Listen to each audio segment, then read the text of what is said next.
Bismillahirrahmanirrahim. Alhamdulillahirabbil alamin. Wa bihi nasta'in ala umurid dunya waddin. Wassalatu wassalam ala khairil anbiya wal mursalin sayyidina maulana Muhammadinil amin wa ala alihi wa sahbihi wat tabi'in wa man tabi'ahum bi ihsanin ila yaumiddin. Qala al-musannif rahimahullah wa nafa'ana bi ulumih. Yang ke-13, adab-adab hari Jumat.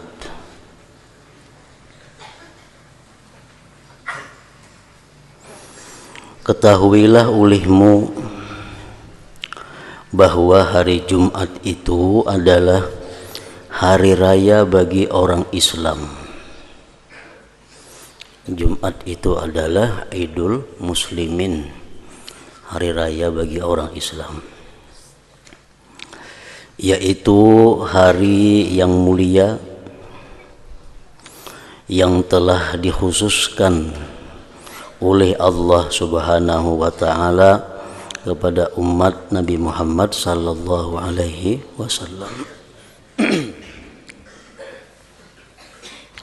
Sebagaimana Rasulullah sallallahu alaihi wasallam bersabda, Innallaha khalaqal ayyam wa ikhtara minha yawmal jum'ah wa faddala ummati ala sairil umam wa ja'ala lahum yawmal jumu'ah. Sesungguhnya Allah menciptakan hari-hari Ahad, Senin, Selasa, Rabu, Kamis, Jumat, Sabtu, dan Allah memilih dari hari-hari itu, Allah pilih hari Jumat. Dan Allah melebihkan umatku atas sekalian umat-umat yang lain. Dan Allah menjadikan bagi umatku itu hari Jumat sebagai hari raya mereka. Fakullu amalin ya'maluhul insan yaumal jumu'ati yuktabu lahu sab'ina hasanah. Tiap-tiap amal yang dilakukan oleh manusia pada hari Jumat itu, tiap-tiap ibadah yang dilakukan oleh manusia pada hari Jumat itu ditulis baginya 70 kebaikan. Kalau hari-hari biasa 1 kebajikan 10. Hari Jumat 70. Itu salah satu di antara keistimewaan hari Jumat tadi. Fa idza mata yaumal jumu'ati aw lailatal jumu'ah ghafarallahu lahu ma taqaddama min dhanbihi wa ma ta'akhkhar. Apabila mati seseorang pada hari Jumat atau malam Jumat, Allah mengampuni baginya dosa-dosa yang telah lalu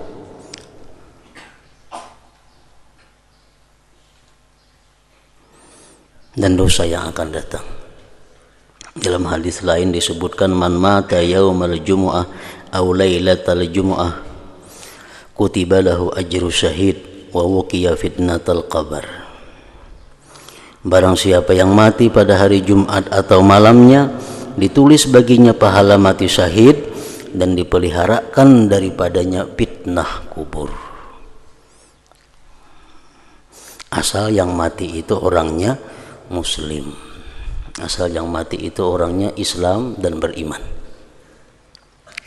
Kalau orang kada beriman, orang kafir, walaupun mati hari Jumat, walaupun mati malam Jumat, itu kada ada hubungannya, karena syaratnya mesti iman dan Islam.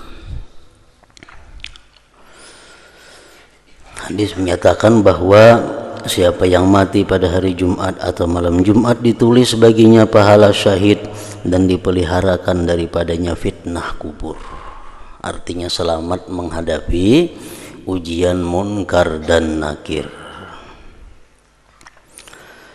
Nah, kayak apa andai kata kita melihat ada orang-orang yang suka mabuk, ada orang yang suka judi, ada orang yang kada sembahyang, matinya hari Jumat.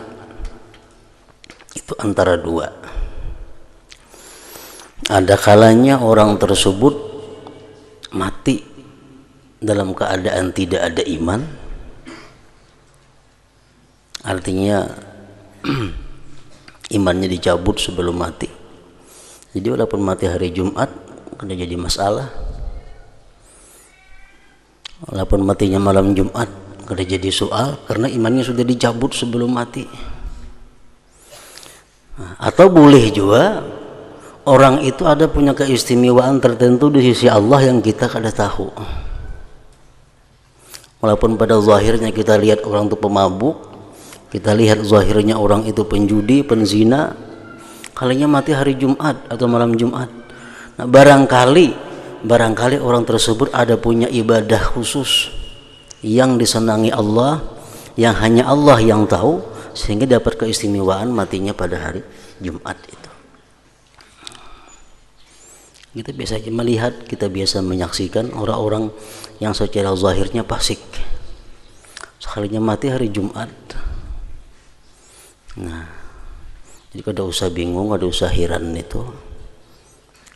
Mungkin ini anak mati imannya sudah dicabut Tuhan dahulu, atau ada khususiyah, ada keistimewaan di sisi Allah yang kita kada tahu.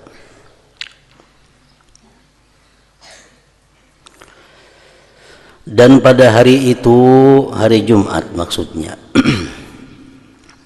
ada satu saat yang mustajab doa.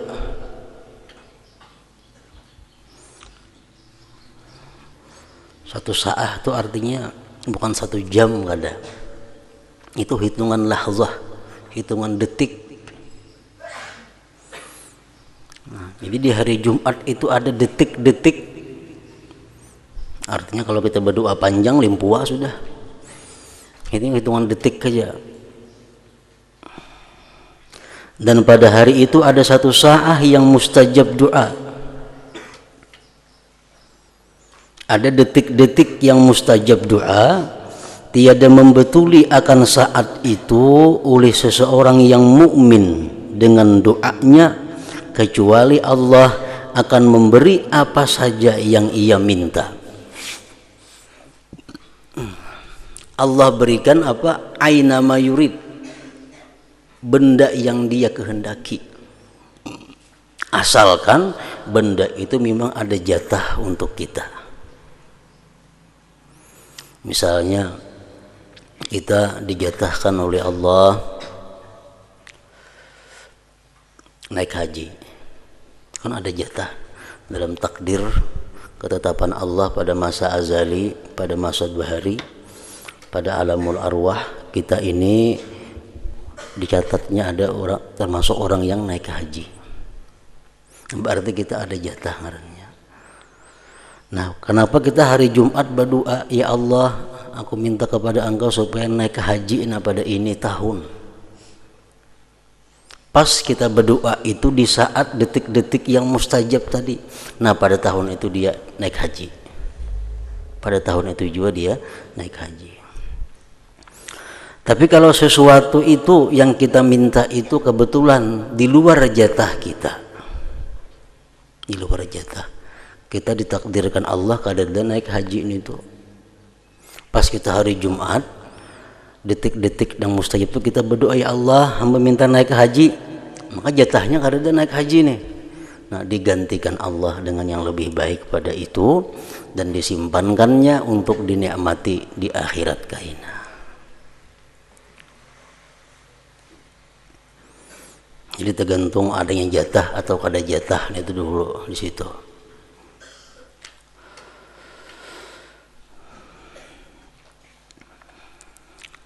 Dan pada hari itu, hari Jumat, ada satu saat yang mustajab doa. Tiada membetuli akan saat itu oleh seseorang yang mukmin dengan doanya, kecuali Allah akan memberi apa saja yang ia minta. Lalu apabila saatnya itu yang berbeda-beda pendapat antara para ulama. Ada yang mengatakan habis sembahyang subuh hari ini tadi, ada yang mengatakan jam sekian, ada yang mengatakan waktu khatib di atas mimbar, ada yang mengatakan waktu khatib turun dari mimbar menuju tempat imam, ada yang mengatakan menjelang tenggelamnya matahari, ada yang mengatakan waktu khatib duduk di antara dua khutbah. Nah, itu pendapat-pendapat ulama. Hanya rancak biasa kita waktu khatib duduk antara dua khutbah, kita angkat tangan kalau toh berdoa di situ.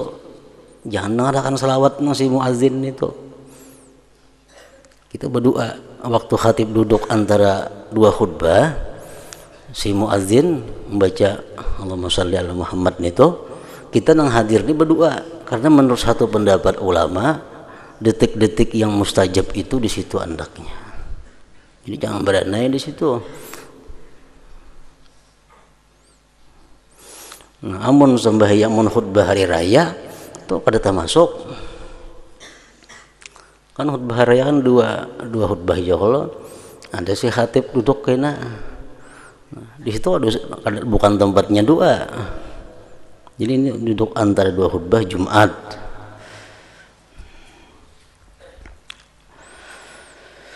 Maka bersiap-siaplah engkau menghadapi hari Jumat itu mulai dari petang hari Kamis. Lagi maka hendaklah engkau membersihkan pakaianmu dan memperbanyak mengucap tasbih dan istighfar mulai daripada petang hari Kamis, karena masa itu sudah menyamai kelebihan hari Jumat. Kamarian Kamis itu sudah masuk hari Jumat. Makanya ada beberapa pendapat ulama yang mengatakan bahwa orang yang mati petang hari Kamis itu sama aja dengan orang yang mati dengan malam Jumat, karena petang Kamis itu sudah dapat keistimewaan sebagaimana keistimewaannya hari Jumat.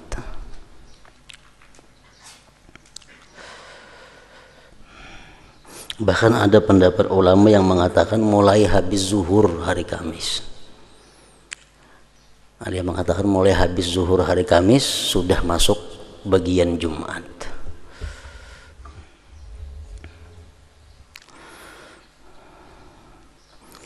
Dan berniatlah engkau untuk berpuasa pada hari Jumat.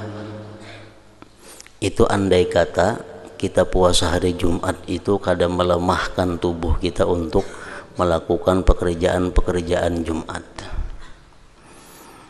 Dan berniatlah engkau untuk berpuasa pada hari Jumat, tetapi hendaklah puasa itu engkau sertakan dengan puasa hari Kamis atau puasa hari Sabtu, karena ada larangan bagi mengkhususkan puasa pada hari Jumat saja. Makruh ujar puasa hari Jumat saja. Makruh. Makruhnya bukan makruh puasanya ada. Puasa tetap berpahala. Makruh itu makruh dari segi kita menetapkan waktu hanya Jumat itu puasa. Makruhnya hanya makruh dari segi kita menetapkan puasa itu hari Jumat. Kalau puasanya kada makruh. Ada makruh. Sama halnya orang yang menetapkan tahajud malam Jumat atau malam Senin atau malam Selasa atau ini bila malam Jumat tahajud, malam lain berai. Itu makruh. Makruh dari segi menetapkan satu malam untuk tahajud. Maksudnya tahajud terus menerus tahajud itu. Nya kada malam Jumat tahajud, nya pas runda ke malam itu. Jadi tahajud. Nah, sembahyangnya kada makruh, tapi menetapkannya itu yang makruh. Dan yang makruh sembahyang aja, lain pada sembahyang kada makruh. Misalnya malam Jumatnya membaca salawat 10.000 atau 1.000, membaca zikir sekian ribu, malam lain berai, itu kada makruh. Yang makruh sembahyang tahajud kah apakah khusus malam Jumat. Nah itu makruh dari segi menetapkannya itu. Kalau sembahyangnya berpahala aja.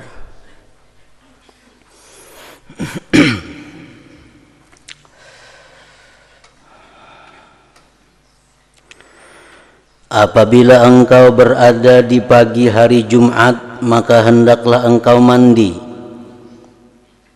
Karena mandi Jumat itu adalah satu kepastian, hukumnya sunnah muakkadah menurut sebahagian pendapat, bahkan ada yang mengatakan wajib.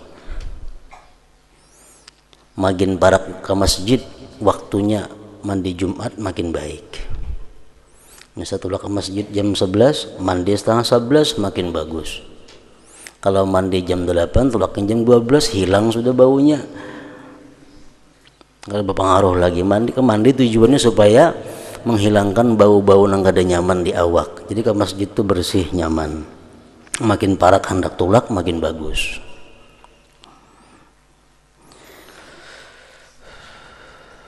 Apabila engkau berada di pagi hari Jumat, maka hendaklah engkau mandi, karena mandi Jumat itu adalah satu kepastian, hukumnya sunnah muakkadah atas setiap orang yang baligh, orang yang diwajibkan sembahyang Jumat. Bagi perempuan-perempuan yang kada ke masjid, kada usah mandi sunat Jumat, karena ini kada baca ke masjid. Lain hari raya. Nah kalau hari raya itu mandi karena hari rayanya. Bini-bini, kekanakan, orang gila kada mandi juga hari rayaan itu karena hari rayanya. Kalau Jumat ini ke masjidnya itu nama ulah sunat itu.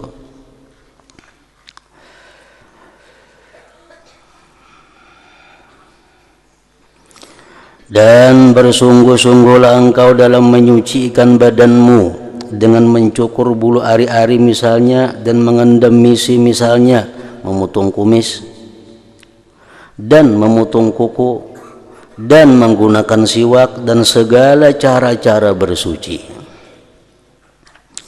Kemudian ambillah perhiasanmu dengan pakaian yang putih. Pakaian putih itu disunatkan di tiap-tiap waktu. Jadi pakaian putih itu sekalinya sunatnya bukan hanya untuk Jumat, bukan hanya untuk sembahyang Jumat, tiap-tiap waktu dianjurkan berpakaian putih. Karena putih merupakan warna yang paling disukai oleh Allah Subhanahu wa ta'ala.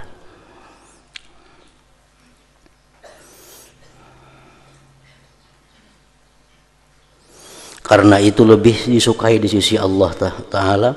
Dan pakailah minyak wangi, sebaik-baik minyak wangi yang engkau miliki. Pakai sebaik-baik minyak wangi yang engkau miliki. Menumpun kawan lain yang engkau miliki. Seorang ada bisi minyak wangi cuma kurang baik, ampun kawan tak baik, ampun kita aja pakai. Ini yang engkau miliki.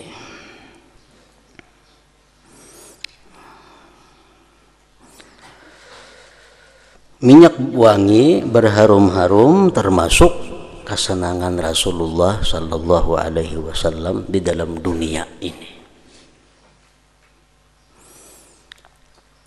Nah, jadi para ulama menjelaskan, menerangkan kepada kita cara berminyak harum yang baik itu macam apa. Supaya berminyak harum itu di samping dapat harumnya dan dapat pahalanya.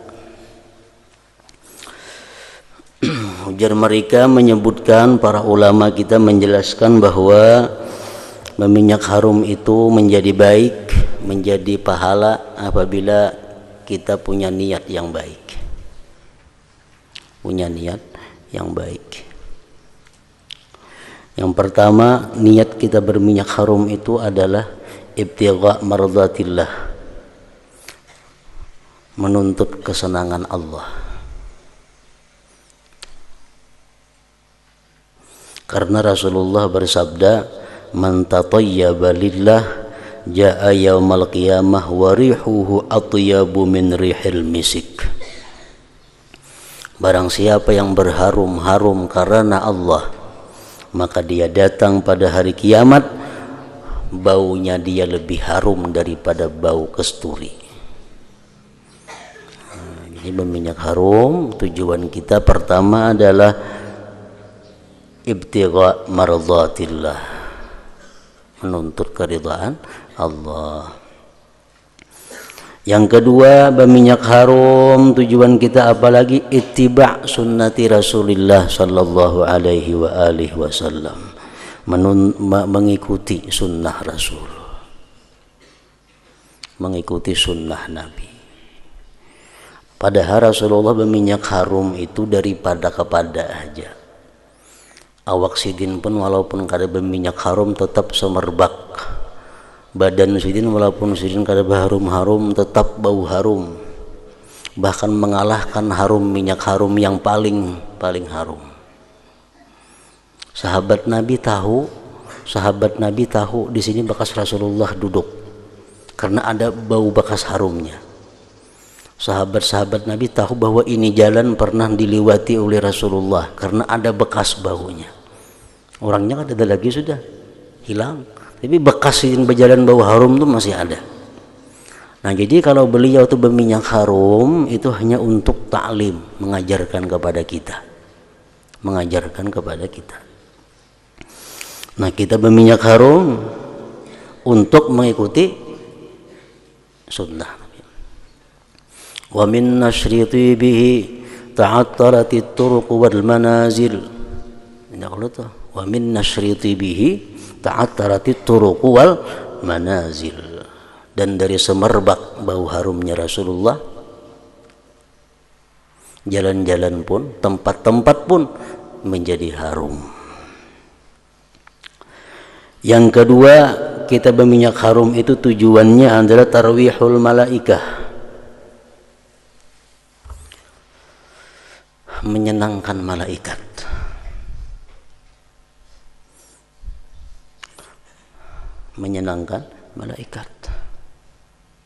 Kita kadang melihat di sekitar awak kita ini berapa malaikat mengiringi kita.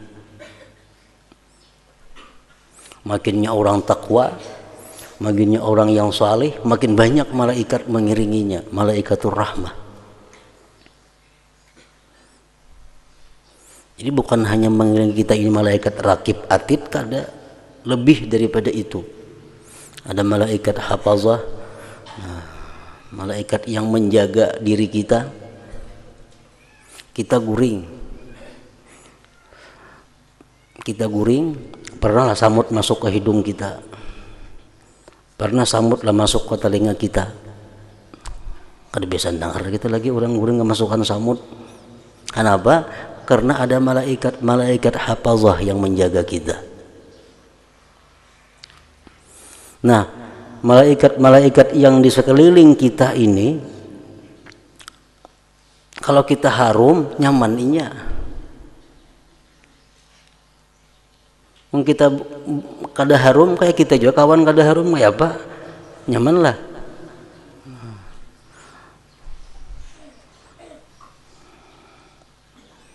Hendak ditinggalkan dia tugas si malaikat menggiring ini nah.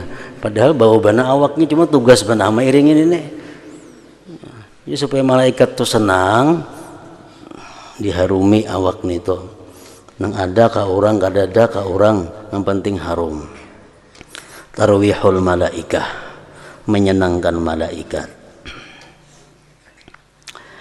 Yang keempat, tujuannya minyak harum itu apa? Kita berwangi-wangi, tarwihu man jalasa indah, menyenangkan orang yang duduk di sekeliling kita.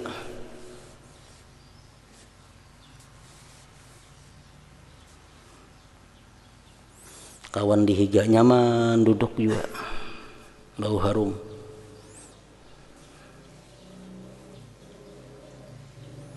Menyenangkan kawan yang duduk di sekeliling kita.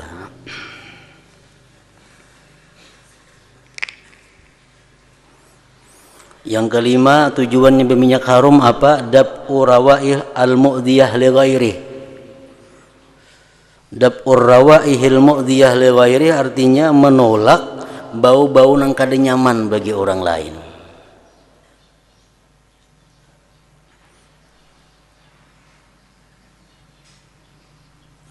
Baik pun kalau berjauh kita nyaman aja berjauh. Coba di motor taksi kemana berjauh lagi. Sebelah sini bau awak, sebelah sini bau, kita di tengah minyak harum bermampan lagi, kiri kanan bau. Nah, jadi menolak bau-bauan yang kada nyaman itu tujuan kita. Yang keenam, tujuan berminyak harum niatnya apalagi hasmu babil ghibah, menutup pintu ghibah. Menutup pintu ghibah. Kayaknya mun aku kada berminyak harum, awakku bau sambat orang si anu tuh jadi bibi bau badan. Nah, ya Allah, berdosa orang jadinya. Orang jadi berdosa gara-gara kita kada berminyak harum, gara-gara awak kita bau. Supaya orang yang menyambati kita, supaya orang yang menggibah kita, ini ya berharum-harum. Itu artinya hasmu babil ghibah, menutup pintu ghibah supaya orang jangan berdosa. Yang ketujuh, niat berminyak harum taqwiyatud dimag, memperkuat otak.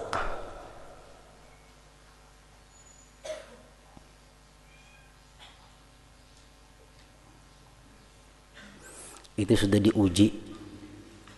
Tesis sudah membuktikan bahwa orang-orang nang bagawi di padang minyak harum lawan orang-orang nang bagawi di padang sampah, ternyata ingatannya, memorinya lebih kuat orang nang bagawi di minyak harum.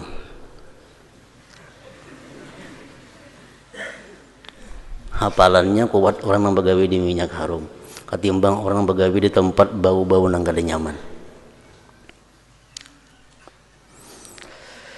Yang terakhir, yang ke berapa? 9 kah? Yang ke-8, istizadu aqlih, agar bertambah akal. Bila akal bertambah takwa, bertambah takut lawan Allah. Kenapa kita kurang takut lawan Allah? Karena akal kita kurang. Nah, itu paling baik fungsi minyak harum, menambah akal kita. Imam Syafi'i berkata, man taba rihuhu zada aqluhu. Siapa harum baunya, maka bertambahlah akalnya.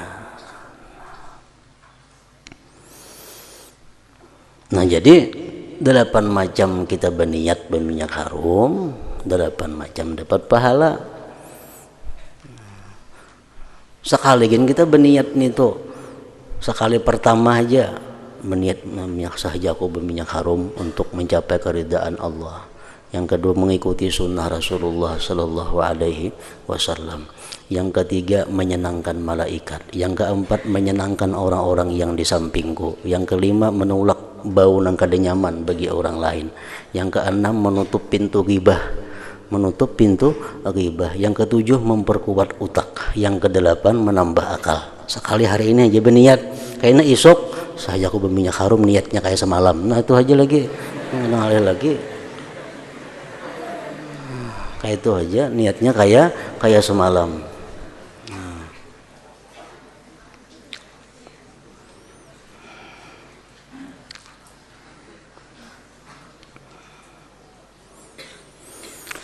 Nah cuma berminyak harum ini yang perlu diperhatikan adalah kada untuk semua orang. Nah, minyak harum itu umum, bebas, tanpa batas bagi laki-laki. Kalau perempuan, minyak harum itu ada batasan-batasan tertentu. Nah, kalau perempuan minyak harum mesti hati-hati. Karena ada hal-hal yang mereka tidak boleh minyak harum. Apabila mereka kada boleh berminyak harum si perempuan itu waktu mereka hendak keluar dari rumah. Jadi perempuan berminyak harum cukup dalam rumah. Keluar rumah kada boleh lagi memakai minyak harum. Hendak ke masjid walaupun hendak ke masjid. Hendak ke pengajian walaupun hendak ke pengajian kada usah berminyak harum. Cukup memakai anti bau kada nyaman aja. Lawan tawas saja kah? Nah, kan tawas itu kada harum, cuma kada menimbulkan bau kada nyaman. Nah cukup itu, kada usah pakai harum-haruman. Rasulullah Sallallahu Alaihi Wasallam bersabda, ujar Nabi, ayyuma imra'atin kharajat min baitiha mutatayyibah turidul masjid lam yaqbalillah laha salatan hatta tarji'a fataghtasila minha ghuslaha minal janabah Ujar Nabi kita mengatakan, siapapun perempuan yang keluar dari rumahnya hal keadaan berharum-harum hendak ke masjid sembahyang, Allah tidak menerima sembahyangnya. Apalagi Allah sudah menerima sembahyang perempuan yang berharum-harum hendak ke masjid, kecuali bulik dulu ke rumah mandi sebagaimana mandi janabah supaya hilang harumnya sama sekali. Nah, hanya bahasa ke masjid.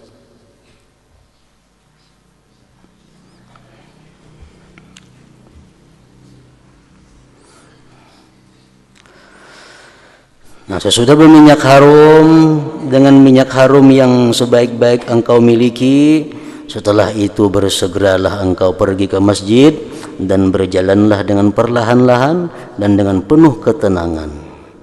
Dalam hal ini Rasulullah sallallahu alaihi wasallam bersabda, "Man raha fi sa'atil ula faka'annama qarraba badanah wa man raha fi sa'atis tsaniyah faka'annama qarraba baqarah wa man raha fi sa'atis tsalitsah faka'annama qarraba kabsha wa man raha fi sa'atir rabi'ah faka'annama qarraba dajajah wa man raha fi sa'atil khamisah faka'annama qarraba baydah."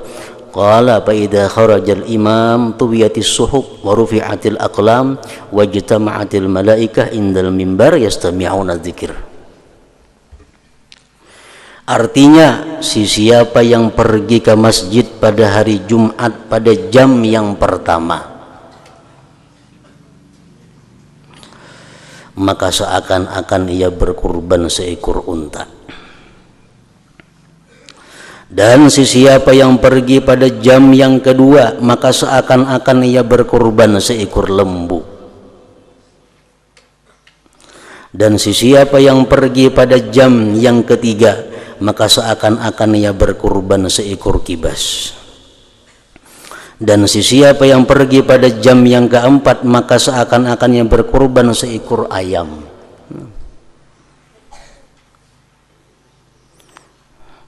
Dan siapa yang pergi pada jam yang kelima, maka seakan-akan ia berkurban sebiji telur.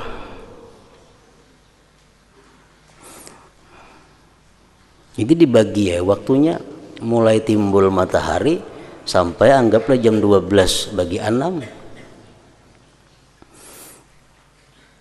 Nah, jadi amun kada suah amalakan itu, amalakan sekali barang seumur hidup, supaya beban ilmu yang ada pada kita sudah ditunaikan. Kita membaca sudah hadisnya, mendengar beberapa kali nar hadis ini sudah kada tak amalakan juga mati. Nah, kayaknya kita dituntut kenapa kada mengamalkan itu.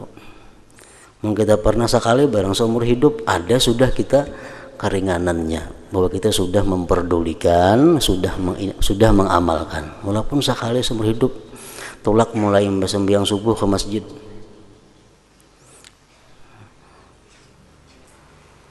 subuh nih tolak ke masjid, nah, sampai kena Jumat kan mesti beramal di masjid nih tuh, duduk kah, berabah kah, mengapa kah dibaca mutalaah kah, Quran kah, baca zikir kah, baca maulid kah, mengapa kah, asal sampai orang Jumat niatnya i'tikaf. Nah, kayaknya pulang rasa itu lak nang jam nang kedua, jam nang ketiga. Jadi supaya kita beban ilmu itu kada ada lagi pada diri kita. Itu juga sembahyang witir. Kita tahu witir paling sedikit 1, paling banyak 11. Nah, amalakan yang 11 itu kada kawarancak sekali barang seumuran asal biasa menggawi sembahyang witir yang 11 rakaat. Sembahyang duha paling banyak 8 rakaat, paling sedikit 2, hingga 2 aja yang digawi seumur hidup, 8-nya kada biasa. Nah, sekali barang nang 8 itu digawi, nang 6, nang 4, supaya kita merasai ilmu yang diberikan Allah tuh kayak apa.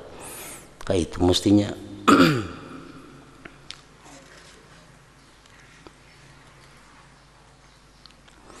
Dan apabila imam sudah keluar naik ke atas mimbar, maka dilipatlah buku catatan dan diangkat segala kalam, dan para malaikat yang bertugas sebagai pencatat pergi duduk di tepi mimbar untuk mendengarkan khutbah.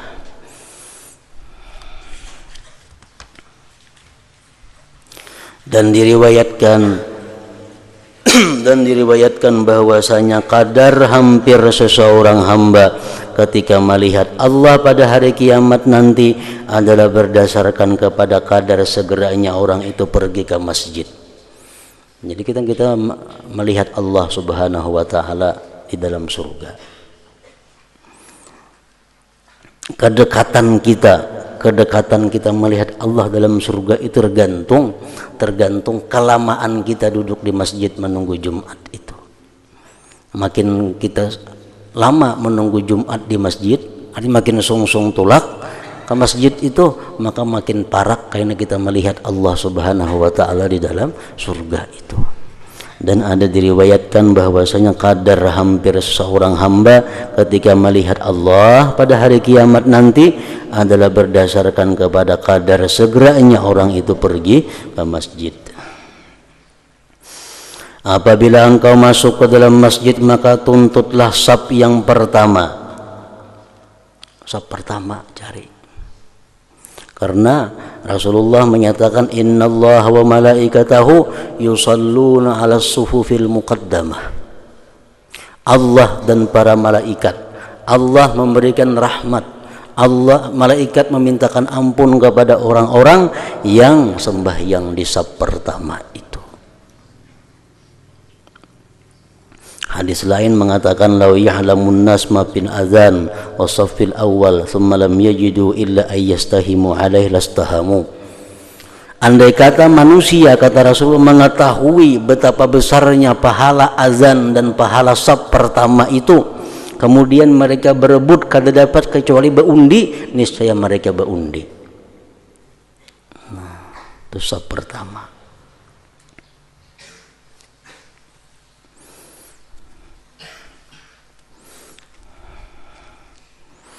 Jadi sembahyang di saf pertama itu ada keistimewaan.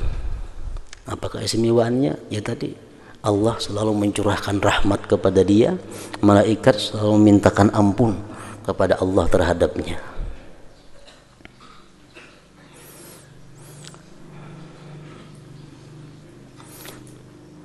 Ada sahabat Nabi bernama Abu Darda. Abu Darda ini sembahyangnya pembelakangan beliau sidin sembahyang. Ada mau sidin di saf pertama. Jadi anak murid sidin, wahai guru, kenapa pian sembahyang di belakang terus? Maka jar Nabi yang paling baik itu saf pertama. Saf pertama yang paling baik. Pian kenapa di belakang sembahyang? Nah, ujar sidin menjawab, Abu Darda menjawab, innallaha idza nazara ila abdin bis salah wa faralahu wa liman wara'ahu. Ujar sidin menjawab bahwa Allah itu apabila memandang seseorang yang berada di depan, kemudian Allah ampuni orang tersebut, maka yang di belakangnya pun dapat ampunan daripada Allah Subhanahu wa ta'ala. Jadi makin banyak yang dapat ampunan, makin banyak seorang dapat yang paling hujung tuh kalau tuyukannya. Misal orang sampai yang saf pertama dapat nazarah Allah, saf yang kedua dapat nazarah Allah, saf 3 dapat nazarah Allah, saf 4 seorang saf yang ke-10 100 seorang tuyukannya. Nah, jadi sih aku sembahyang baik di belakang aja. Nah, itu tergantung niat masing-masing. Yang penting tahu itu dulu hukumnya. Orang yang sembahyang di belakang, ketujuh di belakang, ada dalilnya, ada nasnya. Orang ketujuh sembahyang di saf pertama pun ada dalilnya, ada nasnya.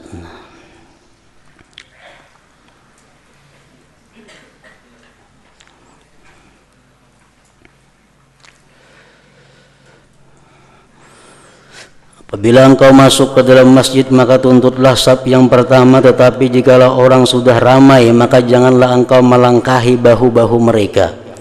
Kamu datang terlambat, jangan nak di saf pertama, saf belakang. Niatakan ampun Abu Darda tadi. Sama aja lawan saf pertama dapat pahalanya juga. Ini datang berudi anak pemuka, lalu orang dilangkah-langkahi, nah itu nang kada boleh. Ada jadi disediakan pahala nang sembahyang di saf pertama gana pahalanya. Pembelakangan pun ada juga pahalanya bagi mereka yang kada sampat. Jangan bahas dari pembelakangan tuh salah nih tuh. Orang kamar kada aku nggak pertama aku baik di belakangnya itu salah pulang nih tuh. Pertama mesti diisi. Kalau kada kita pertama di belakang kada salah juga, ada juga dapat bagiannya. Ini mentang-mentang tahu itu hadis, lalu di belakang masa pertama kada berisi lah. Nah kada mau kayak itu.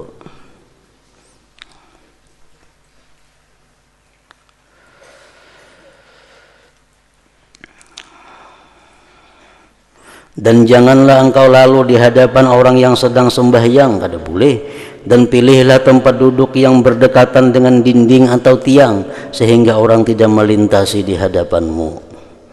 Dan jangan engkau duduk di dalam masjid itu kecuali setelah engkau kerjakan sembahyang sunat tahiyatul masjid.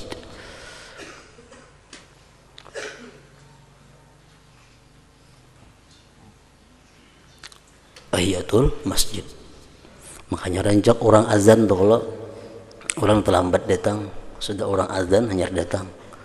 Nah, baiknya mana berdiri ke berduduk kah kita? Berdiri biasanya. Kenapa? Karena kalau kita berduduk tontong orang bang karena kita sembahyang pulang tuh kan qabliyah Jumat kada dapat lagi sembahyang pahala sembahyang tahiyatul masjid karena sudah duduk. Tapi kalau kita berdiri aja menuntungakan orang bang, berdiri aja kita tontong orang bang kena sembahyang qabliyah Jumat otomatis dapat pahala tahiyatul masjid. Nah itu gunanya berdiri ini tuh. Dan yang lebih baik hendaklah engkau kerjakan sembahyang sunat tahiyatul masjid itu 4 rakaat dan engkau baca pada setiap rakaat selepas surah Fatihah akan surah Qul huwallahu ahad 50 kali tapinya 50 kali karena disebutkan dalam sebuah hadis bahwa siapa yang mengerjakan yang demikian itu maka ia tidak mati kecuali setelah ia melihat akan tempat yang disediakan baginya di dalam surga atau orang lain akan melihat tempat yang telah disediakan baginya. Nah sekali barang gawin itu 2 rakaat serakaat pertama Fatihah sekali Qul huwallahu 50 kali kedua kayak itu pulang salam karena bangkit pulang rakaat pertama sama Fatihah Qul huwallahu 50. Siapa yang mengerjakan itu dalam hadis disebutkan siapa yang mengerjakan yang demikian itu kada disebutkan tiap kali ke masjid kada kalau tuh sekali kah. Nah siapa yang mengerjakan yang demikian itu maka ia tidak mati kecuali setelah ia melihat akan tempat yang disediakan baginya di dalam surga atau orang lain akan melihat tempat yang telah disediakan baginya. Dan jangan engkau tinggalkan sembahyang sunat tahiyatul masjid ini walaupun imam sedang membaca khutbah. Artinya walaupun khatib sedang berkhutbah kita datang ke masjid tetap dituntut tahiyatul masjid. Namun yang kita laksanakan adalah yang wajibnya. Jangan memakai surah imam khutbah kita datang ke masjid tahiyatul masjid tetap dituntut. Tapi laksanakan seringkasnya yang wajibnya aja, jangan yang ditambah yang sunat-sunatnya. Nah, yang situ dan disunatkan pula engkau sembahyang 4 rakaat.